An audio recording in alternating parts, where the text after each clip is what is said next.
Thanks for coming by the Amazing Libertines channel. I'm Best Age Comics, and I want to tell you about the best ages of comics, comics through the decades.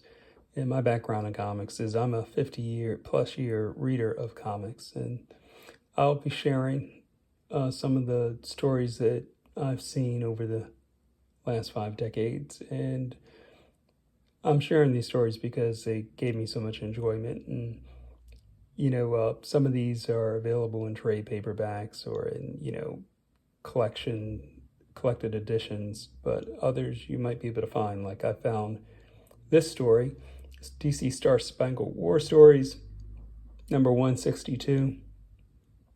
And I found it because I read it, back around 1975, and it made such a stark impression on me. The stories were excellent, from that time. This book I read this in 75. This story was written in April, May of 72. It was somebody else's collections. I was over at a friend's house, and this story didn't even have credits in it. Like today, you'll see they put the writers and artists' names easy to be found. This one didn't, but I could tell who did it by looking at it. I knew that Joe Kubert did the first story, and Russ Heath did the second. And Russ Heath is one of my all-time favorite artists ever. He's an incredible draftsman. He took a lot of time and a lot of effort to make his machines, like World War I planes and trucks and weapons and tanks, as accurate as possible. And his figures weren't bad either. He was just terrific. This was my first introduction to the Balloon Buster, Steve Savage the Balloon Buster. This is where I first read about him in 1975. And this story, again, was just terrific. It just blew me away, even at that young age. I was just so impressed at how the artwork was so precise that I could imagine that these scenes were real, that they could have actually happened. And the storytelling in the backup story, written, and I looked it up, and it was written by Robert Kanigher, a important writer of the DC War comics and other stories too. And he just wrote so many, and the stories were terrific. And I was going through this story again, and it is just amazing from panel to panel, the storytelling talent that Kanigher and Russ Heath had together, where you just went through panel after panel of this airplane duel, and it was just absolutely amazing. The first story made an equal impression on me. That's why I looked for this book for a long time. I had no idea what the number was.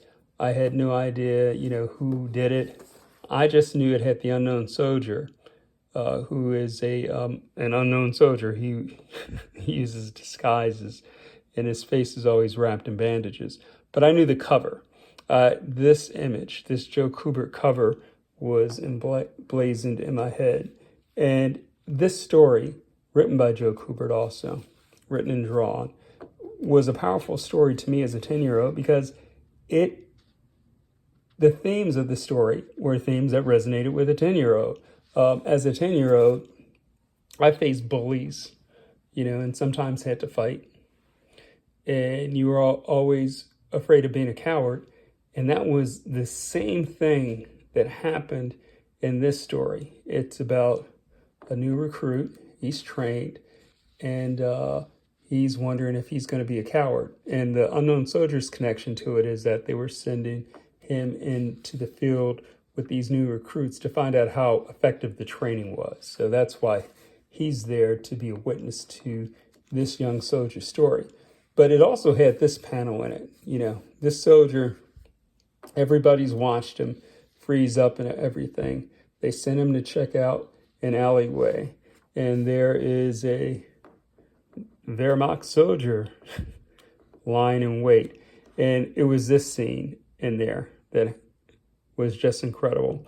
And in the storytelling in this panel, you know, the barman, man with the big machine gun, he's at one end of the alleyway. He tries to give the soldier cover, but the German soldier doesn't step out. He just wraps, you know, his submachine gun around the corner without looking. It just sprays the whole area, and he takes out the barman. So I remembered this scene too.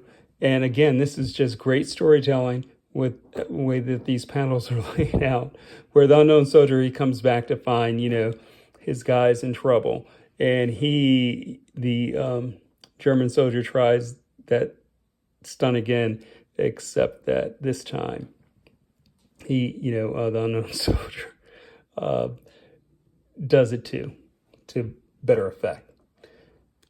Yeah, so finally, all right, the unknown soldier doesn't give up on the guy. He sticks by him and gives him an opportunity. And by the end of the story, yeah, he's put into a situation where, you know, and he rises to the occasion and performs.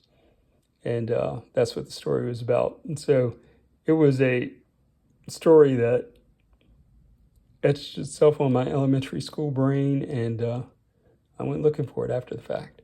Great story, great storytellers. This is what today's creators have to come up to the level of. They've got to try. So here we had Joe Kubert, Robert Kanigher, and Russ Heath, great storytellers. 52 big pages, only 25 cents. The other thing that these issues had, which was really cool, is they had their numbers inside here. And I looked at another Balloon Buster Steve Savage story written in 1966. And the numbers the print numbers were up in the 400,000s as far as how many copies of that comic that they printed. This one, when I found that page, and come on now, where are you? There we go. And it gives the circulation numbers right here in the book. And here the circulation looks like the copies are down into the 150 to 288,000 numbers of copies that are printed. So the numbers have come down from 1966 to 1972. So, and I think that's eventually the war comics. There, you know, DC had 5 war titles. You know, the war comics gradually, you know, became less and less popular, or they sold fewer and fewer issues, and they gradually disappeared over time. But there were some incredible stories. And if you can get one of the DC war comics from this era, chances are you're going to read a very entertaining story. So thanks again, you know, for coming by the channel, and I appreciate it. And please hit the like button if you like this video, and become a subscriber of the channel. And if you didn't like the video, I'll try harder.